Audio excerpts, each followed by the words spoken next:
Olá pessoal de economia, tudo bom? Então, conforme a gente combinou, vamos falar um pouquinho hoje sobre aquele alinhamento de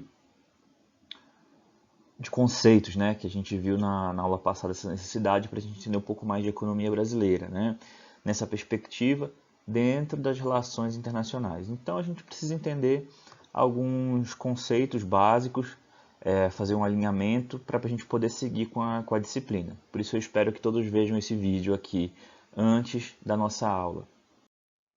Bom, o que é economia? Tá?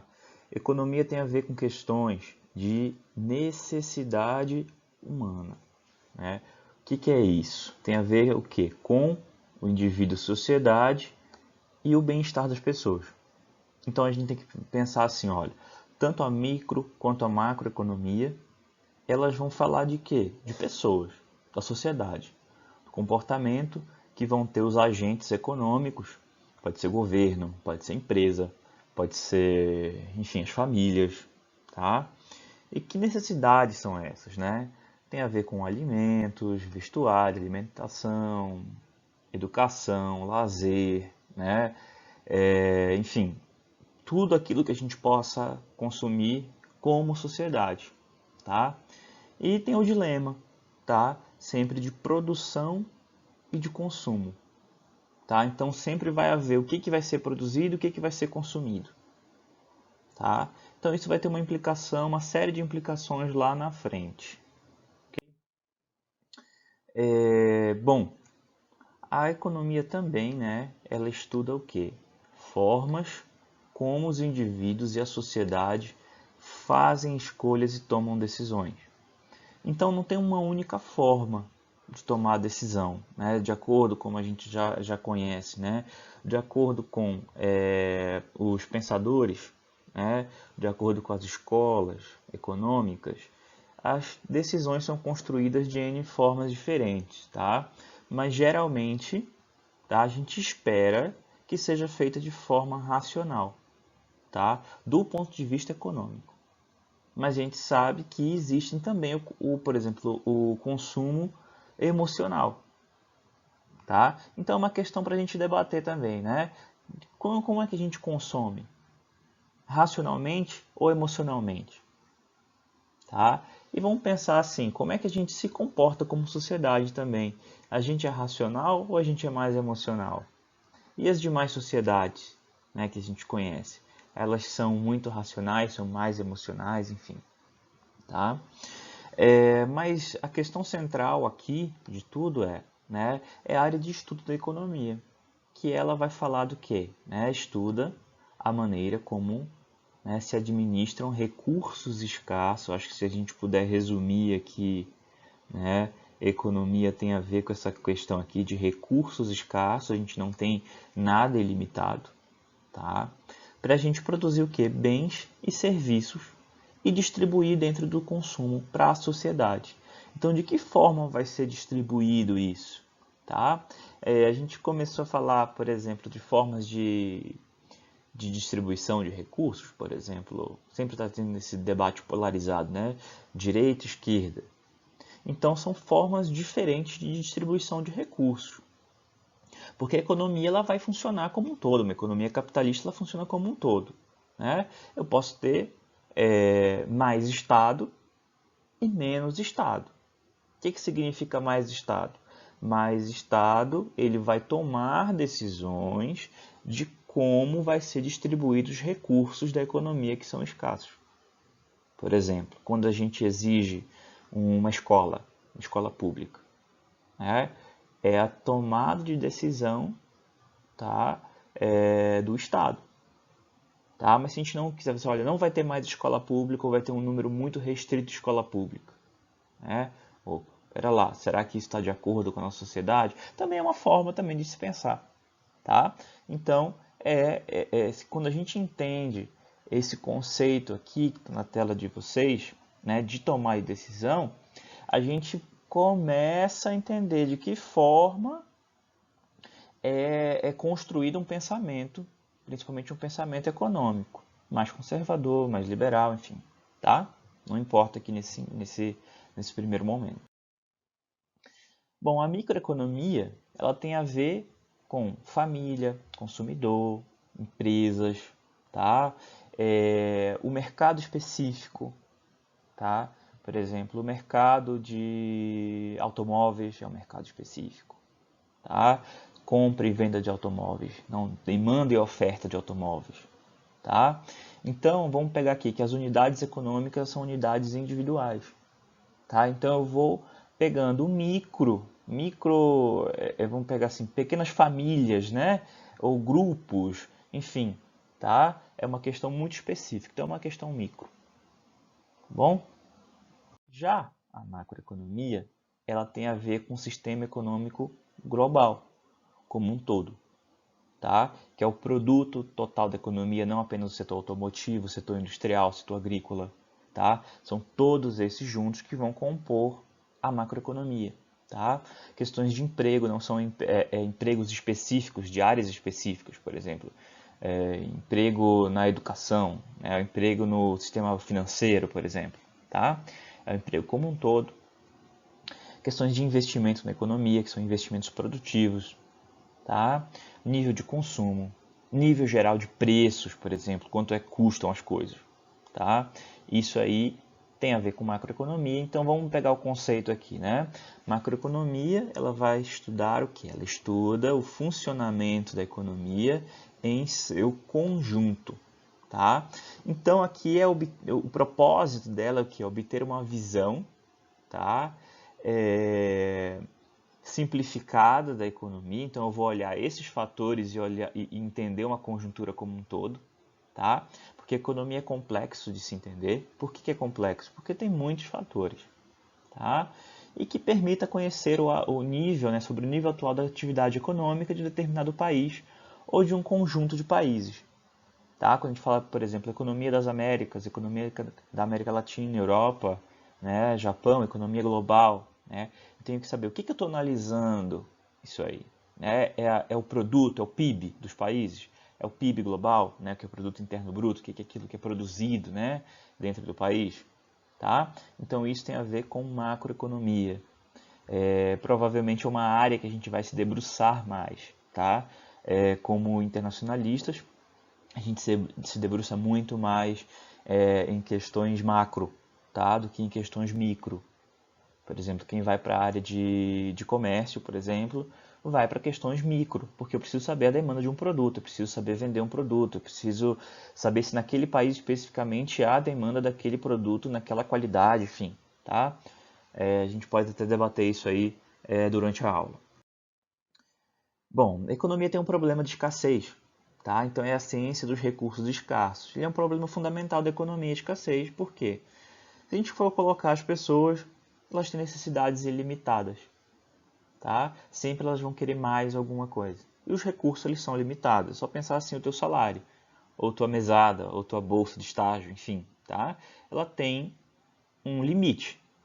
Às vezes, né, como tem memes na internet, aí aparece aí, olha, né, tem mais salário, né, aliás, tem mais mês do que salário, tá? E a gente tem um problema, outro problema de equilíbrio, tá, na economia, tá, na economia global também. A escassez ela é relativa. Por quê? Países ricos, eles possuem abundância de recursos. E os países pobres eles não possuem recursos suficientes para sustentar sua economia. Tá? Um país ele pode ter uma população pobre e uma população rica, tá? E ter desigualdade, como é no caso do Brasil.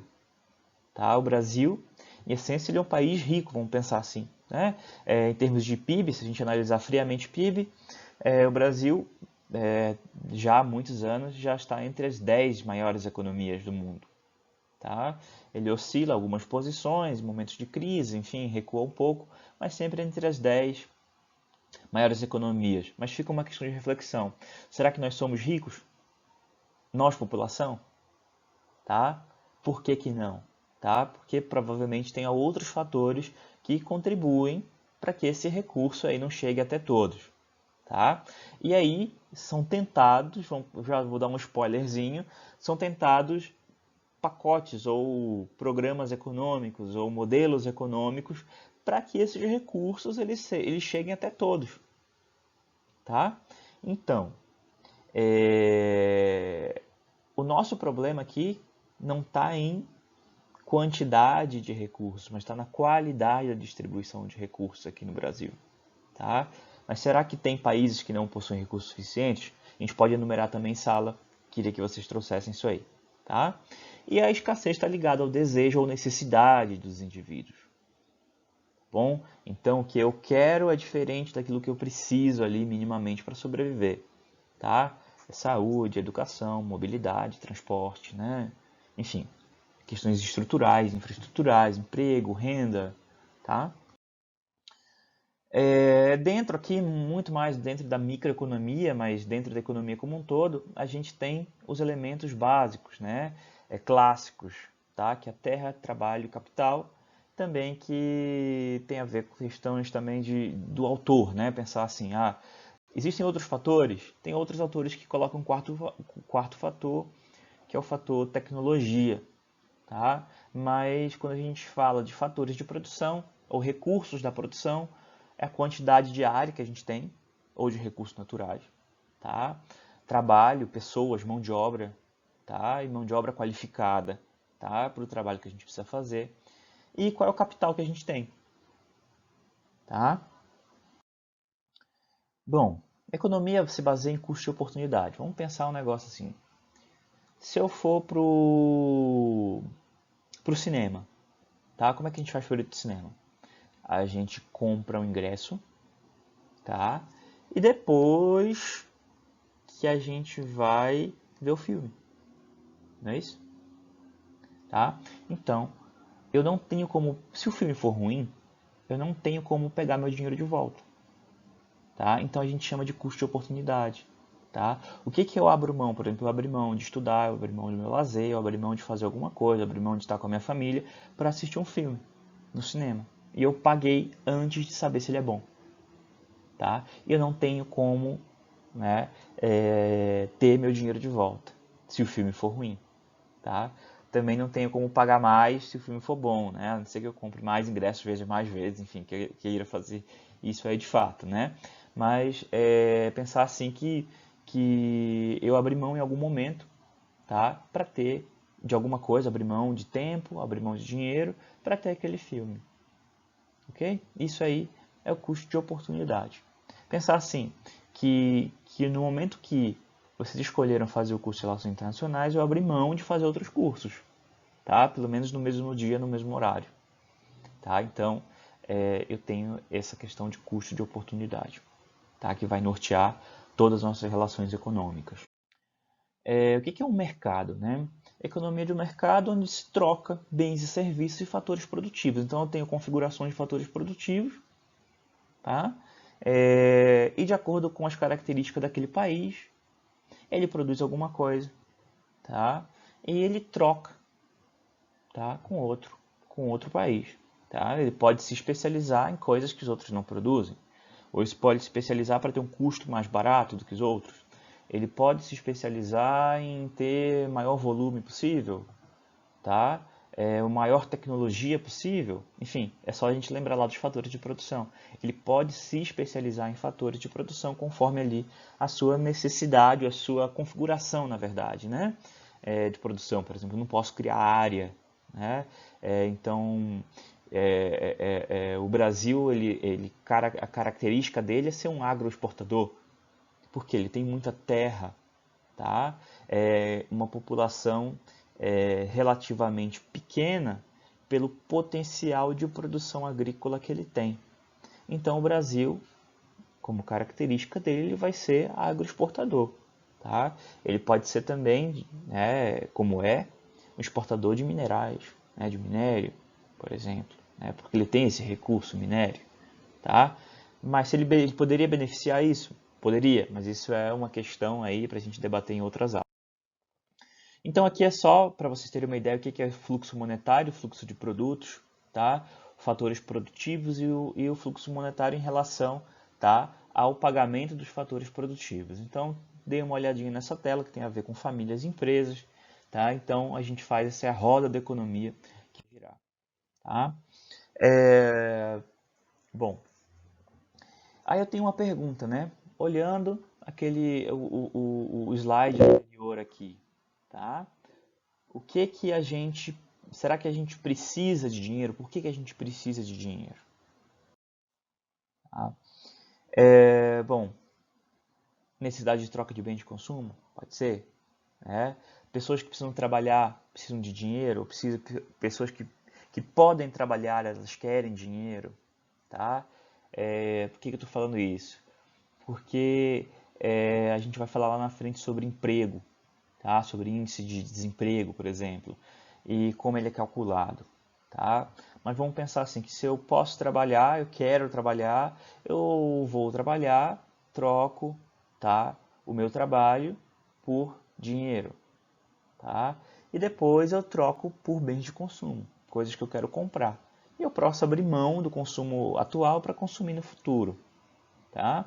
Então as empresas vendem também, né, os bens e pagam os funcionários em troca de dinheiro pelo trabalho. Enfim, é uma roda que fica girando, tá? Bom, aí a gente vai para um outro fator também econômico, que é o preço. Então, o que que é o preço? Tá? É uma relação de troca.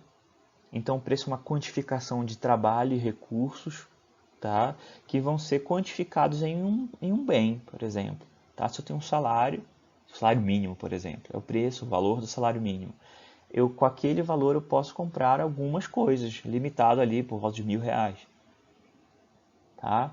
Então, o preço de um bem ele vai ser quantificado em relações, tá, aos recursos, né, que eu dispendi ali, ou vamos falar assim, a tradução do trabalho em dinheiro, tá, ou em reais, né, no nosso caso, na nossa economia.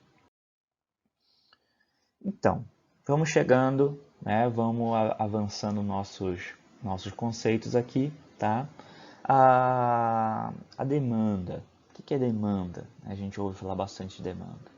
Demanda é, dado o preço de um bem, qual que é a vontade, qual que é o desejo, o quanto as pessoas vão consumir daquele bem, mantendo constante todos os outros fatores, tá?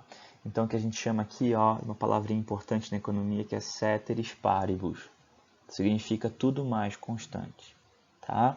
Então, quando há uma demanda elevada, tá? Provavelmente vai se consumir mais. Se consome até que ponto?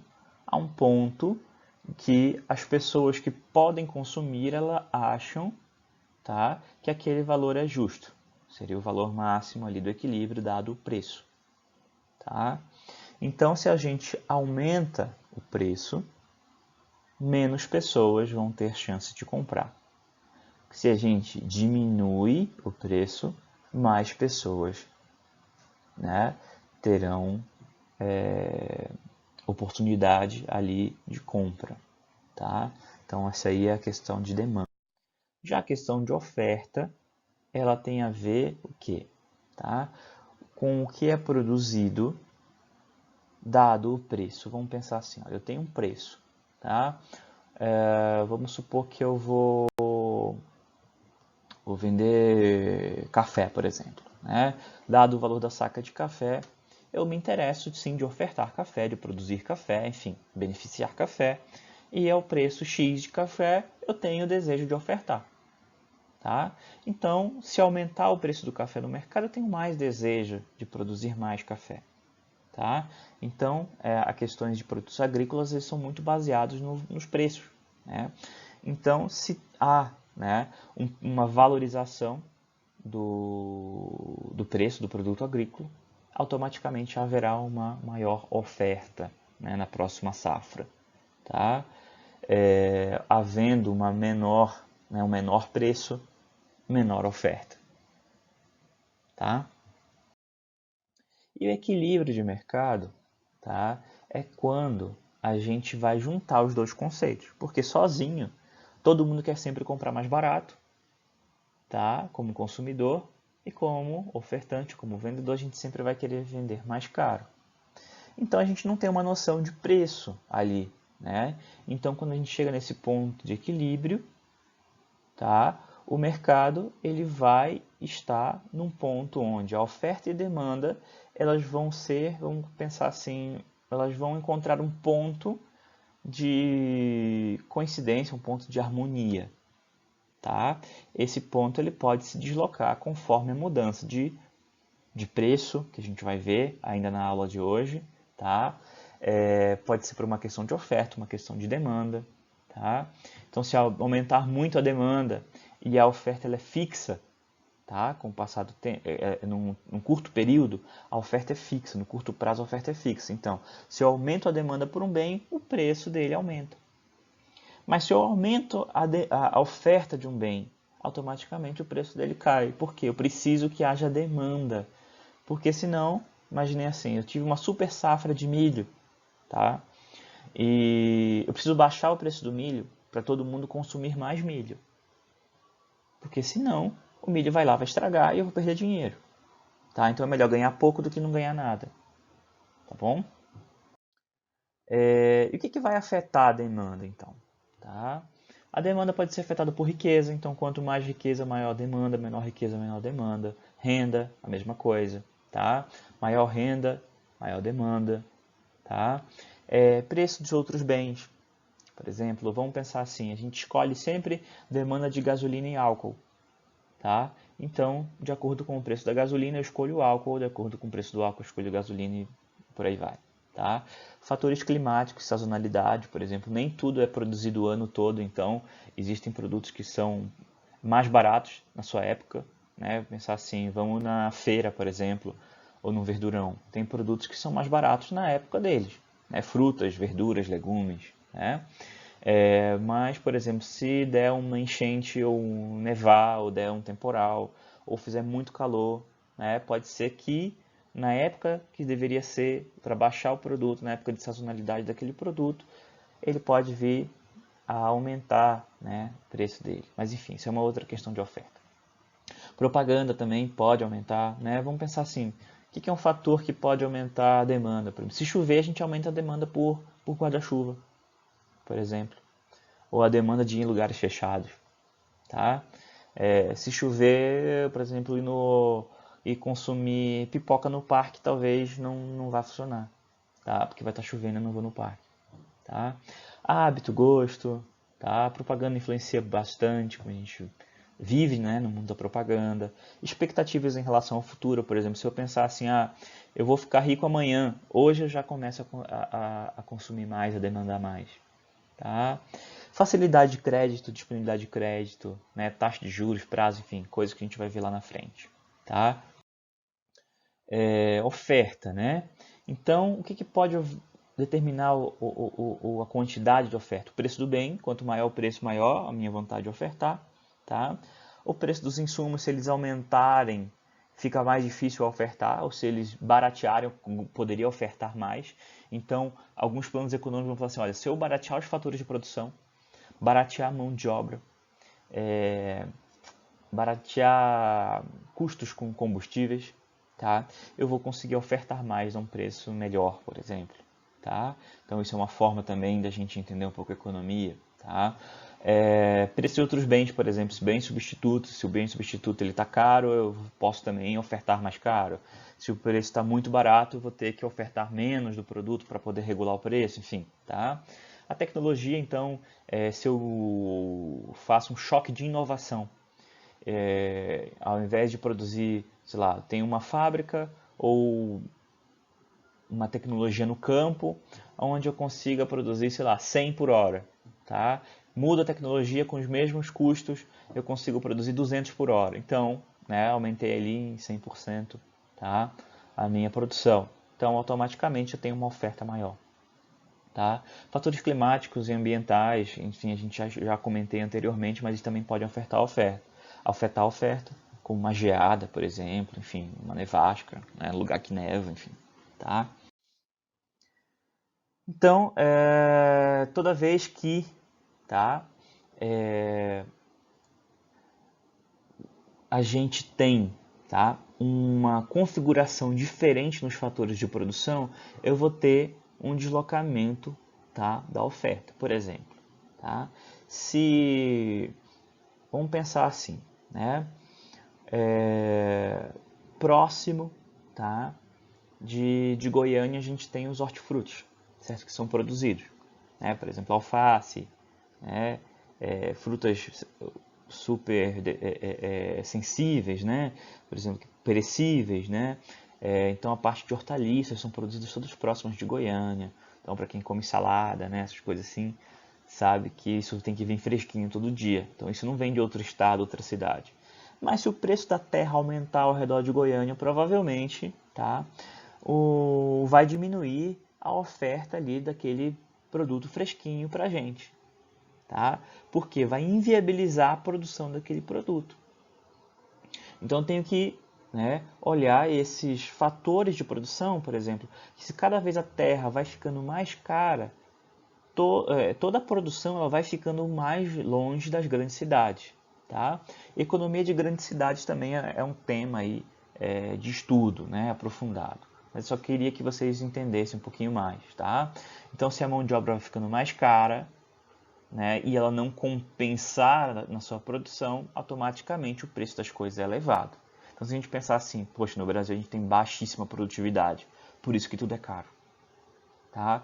Pessoas são pouco produtivas, a nossa infraestrutura é pouco produtiva, tá? A nossa energia é cara, né? Não é abundante a nossa energia, porque a gente depende de hidrelétrica, por exemplo, né? Enfim, tá? Coisas para vocês começarem a refletir um pouquinho mais, ouvindo, né, essa aula aqui. Seguindo, né? Então, a oferta, tá? Ela é um fator importante aqui dentro da nossa economia do estado de Goiás. É por isso que eu estou enfatizando bastante ela aqui, né?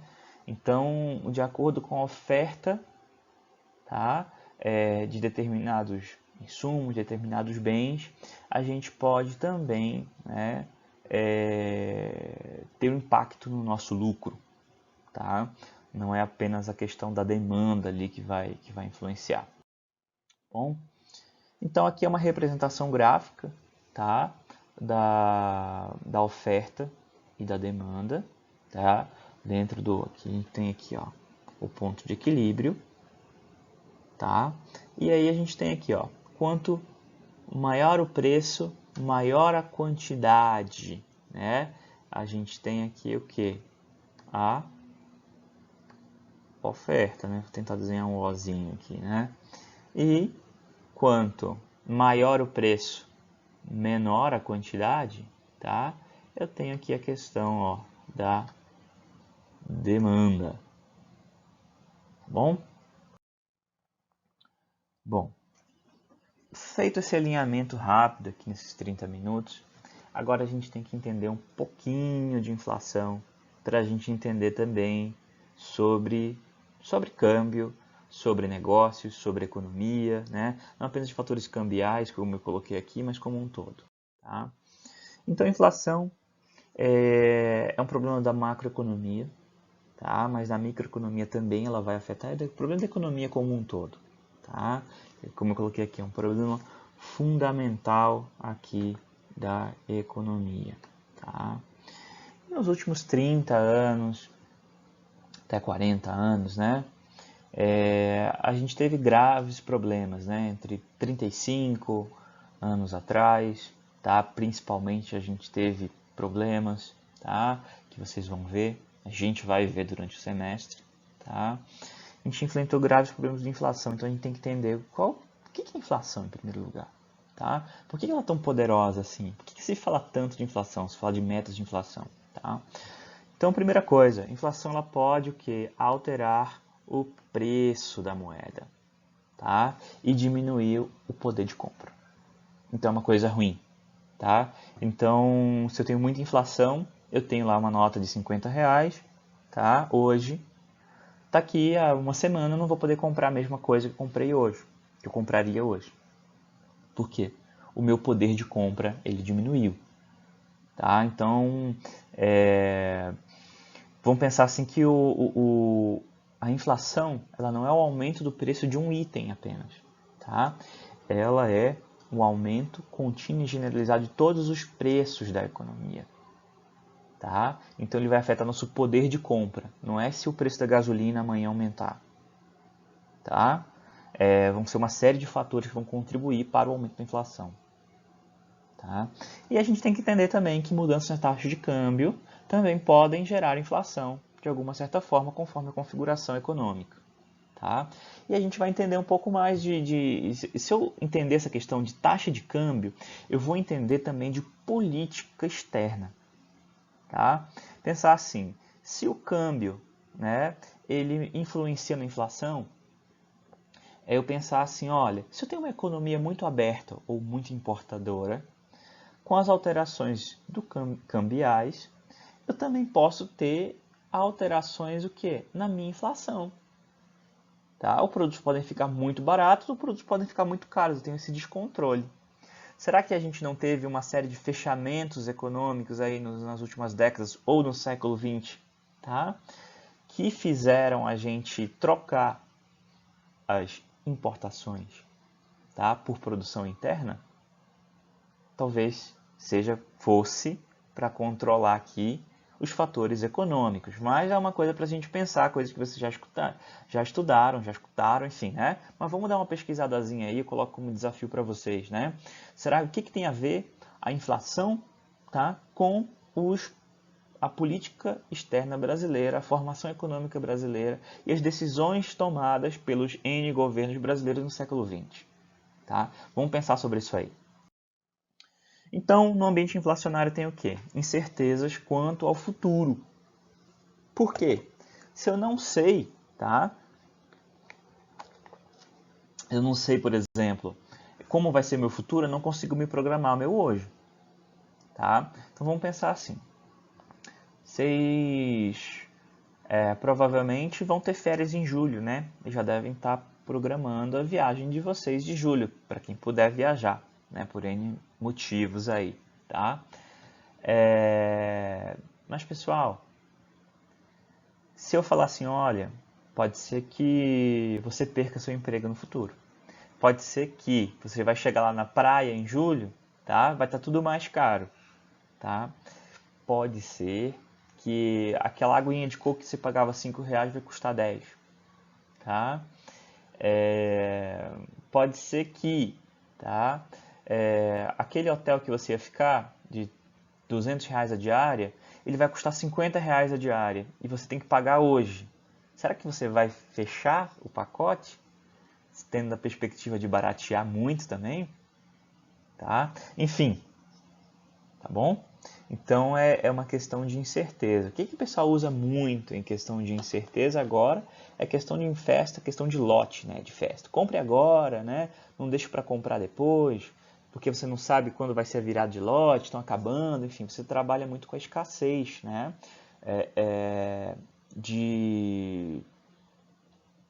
Dos fatores, né? Vamos pensar assim, tá? Então, o ambiente inflacionário é cheio de incertezas. Ele vai ter um baixo investimento a longo prazo, então é uma coisa ruim. Então as empresas elas não vão inovar, elas não vão investir, elas não vão gerar mais empregos, se elas não têm certeza do que vai acontecer, quanto é que vão ser os preços. Por exemplo, eu vou montar uma fábrica aqui no Brasil, né? Eu estou querendo atrair investimento para dentro do Brasil, mas todos os fatores de produção no Brasil estão aumentando de preço. Por quê? Está um ambiente inflacionário. Eu não sei como é que vai ser. Eu vou saber quanto vai ser meu retorno, né, lá no futuro? Não vou saber. Tá? Aqui é uma questão para a gente pesquisar. Eu gostaria que vocês pesquisassem, tá? Essa afirmativa aqui, onde eu falo geralmente economias inflacionárias possuem câmbio fixo. Quero que vocês olhem o caso da Venezuela, tá? Sobre câmbio fixo, tá? Para a gente entender um pouquinho mais.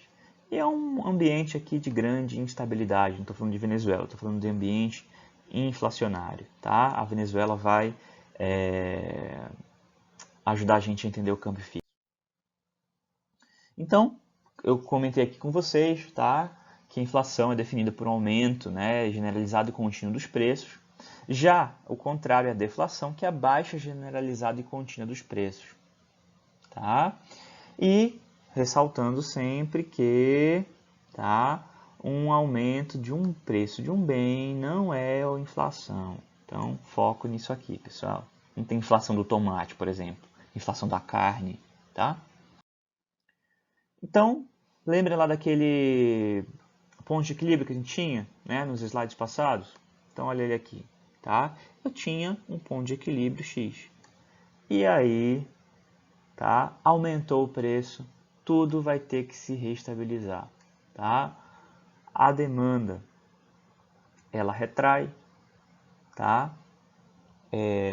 Ou a oferta ela pode retrair, a demanda ela pode aumentar, enfim, tá? Eu posso ter uma demanda reprimida, tá? Eu vou ter N configurações ali de inflação que eu vou trabalhar aqui com vocês, tá?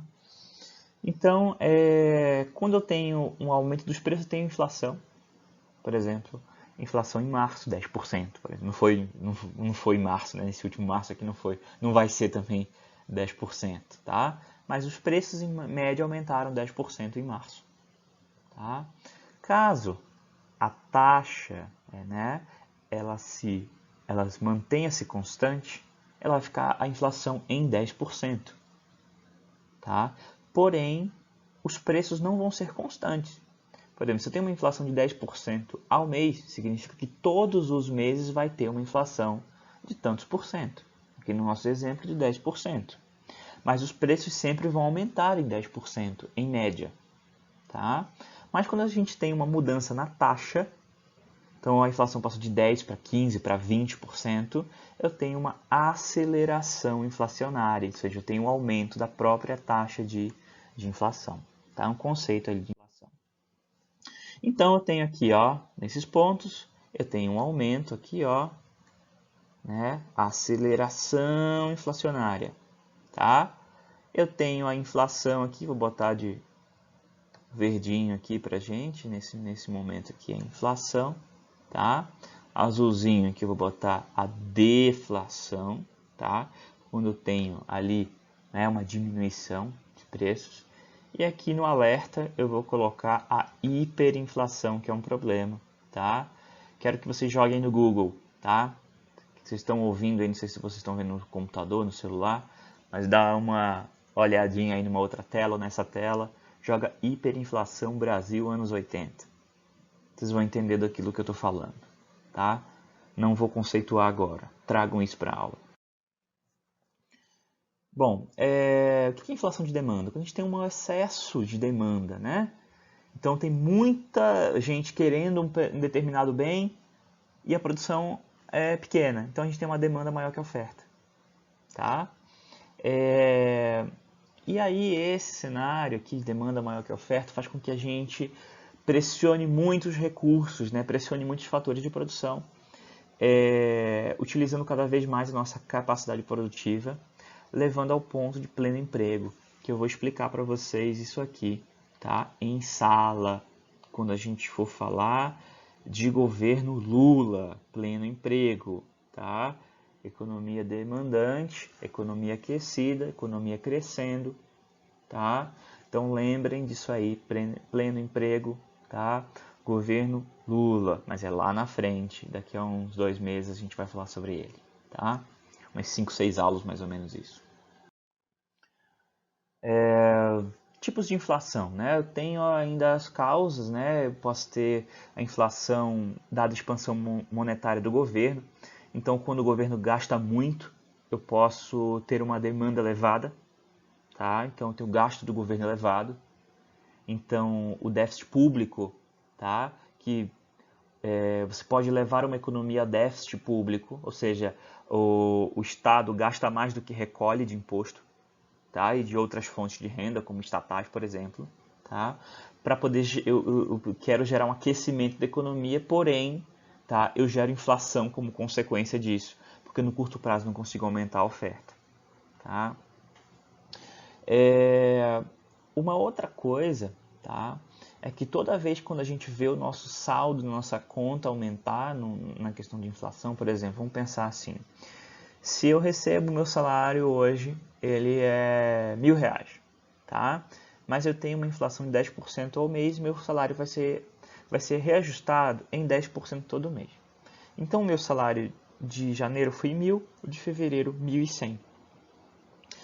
Aí o de março vai ser, sei lá, 1.300 e alguma coisa, né?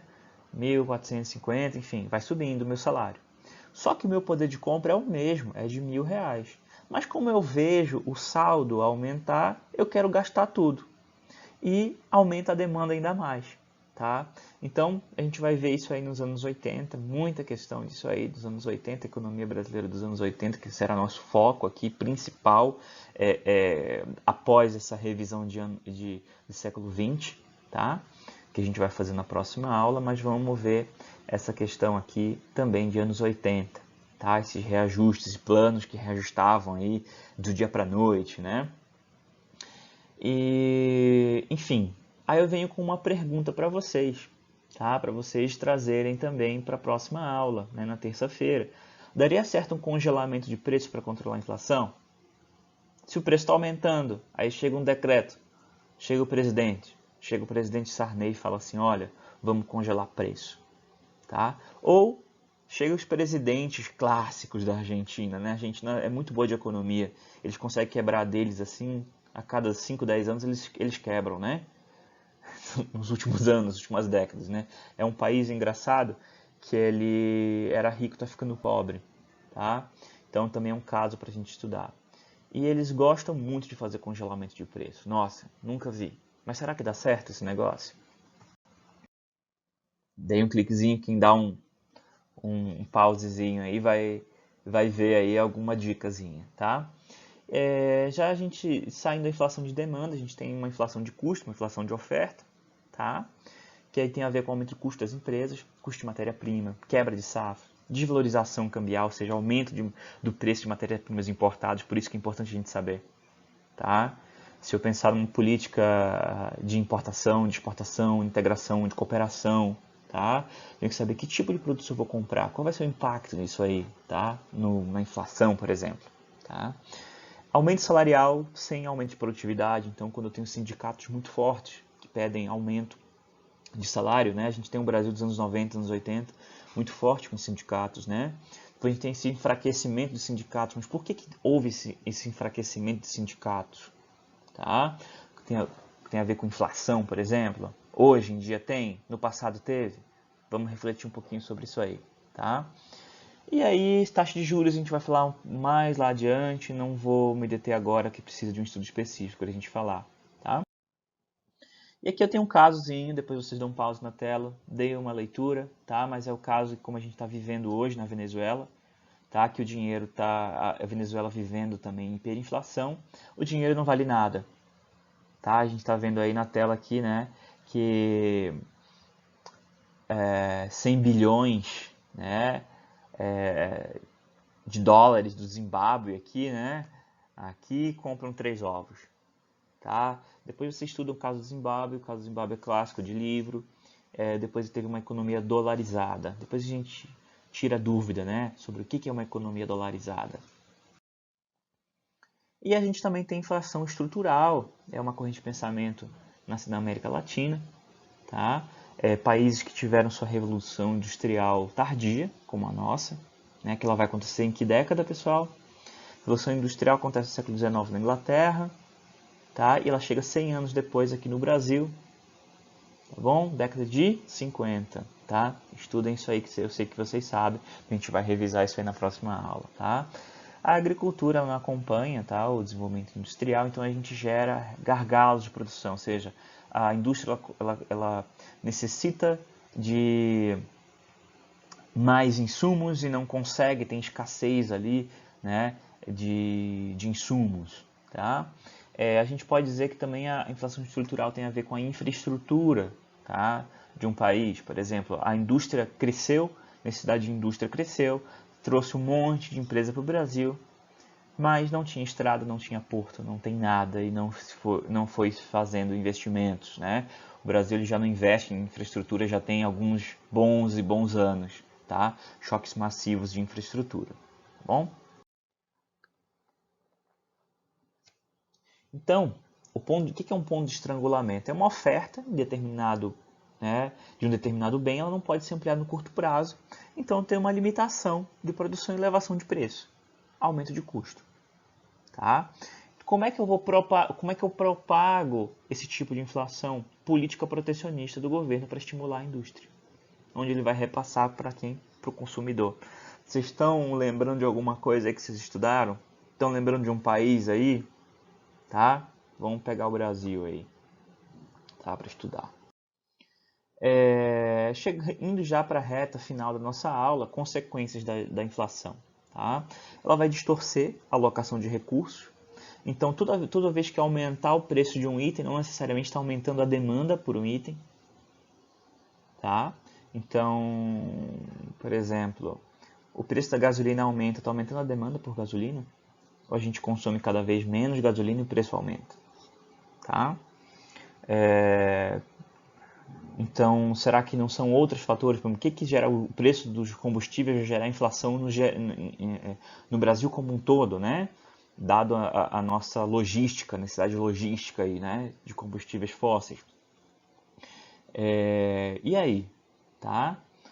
Quando aumenta o preço, não reflete a demanda. Isso é um problema pra gente.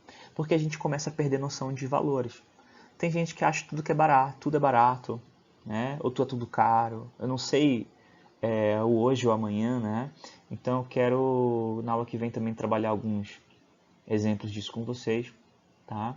Eu tenho um baixo incentivo ao investimento. Então, como eu tenho uma instabilidade econômica, eu não sei se eu vou ter retorno econômico, né? Porque fica tudo muito mais caro no país. Então, se eu transformo dólares em real, né? Uma empresa vem para o Brasil e ela vai fazer um investimento, vai construir um hospital, uma fábrica, enfim, alguma coisa que tem que arremeter lucro para o exterior, tá? Ela transforma, ela pega lá 100 milhões de dólares e transforma em 400 milhões de reais. Então seria 4 para 1 ou 1 para 4, tá? Essa relação. E aí a gente tem muita inflação, tá? Onde os nossos 400 milhões de reais não conseguem mais, depois de 1 ano, 2 anos, 5 anos, não conseguem mais comprar os 100 milhões de dólares. E isso vai ser um problema, tá? Em termos de retorno. Mas lá na frente a gente vai ver mais sobre isso. Outra questão são efeitos negativos, né, do balanço de pagamentos, que seria ali, o que é o balanço de pagamentos? Seria a parte da contabilidade nacional, onde a gente quantifica todas as riquezas do país em todas as esferas, conta a conta, tá? Desde exportação, importação, produção, turismo, gasto no exterior, royalties vindos do exterior, pagamento de royalties para o exterior, licenciamento, enfim, um monte de coisa aí, tá? Então eu tenho um obscurecimento do valor da moeda porque cada vez eu preciso de mais dinheiro para poder pagar a mesma coisa, tá? E eu tenho uma ancoragem aqui no dólar, uma dolarização de economia, então vocês podem perguntar aí para pessoas acima de 50 anos, tá? 50, 60 anos, 70, se elas não guardavam um dólarzinho em casa, tá? Antigamente aí, nos anos 90, nos anos 80, tá? Como dentro do cofre, né? Como reserva de valor. E eu também tenho fuga de capitais. Se eu tenho uma economia muito estável, automaticamente eu não vou investir no meu país, eu vou investir em outros países também, tá?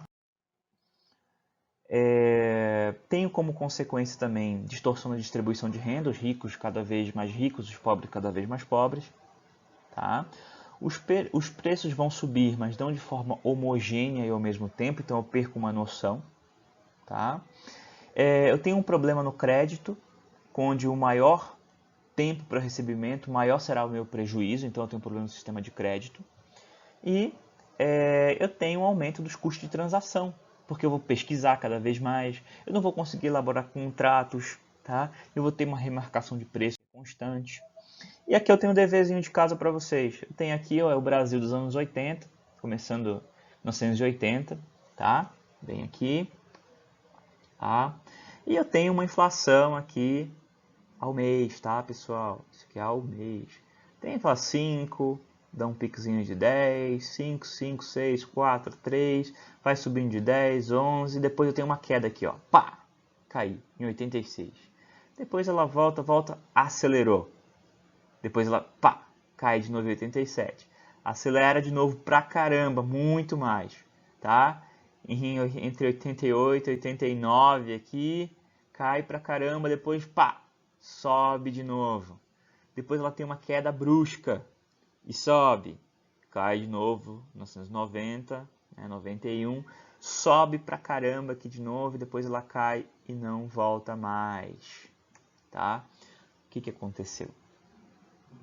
Por que teve esse movimento da inflação, tá? Essa aí é a minha questão aí para a próxima aula. Pesquisem, tragam, tá? Para a gente debater. Beleza, pessoal? Obrigado. Até!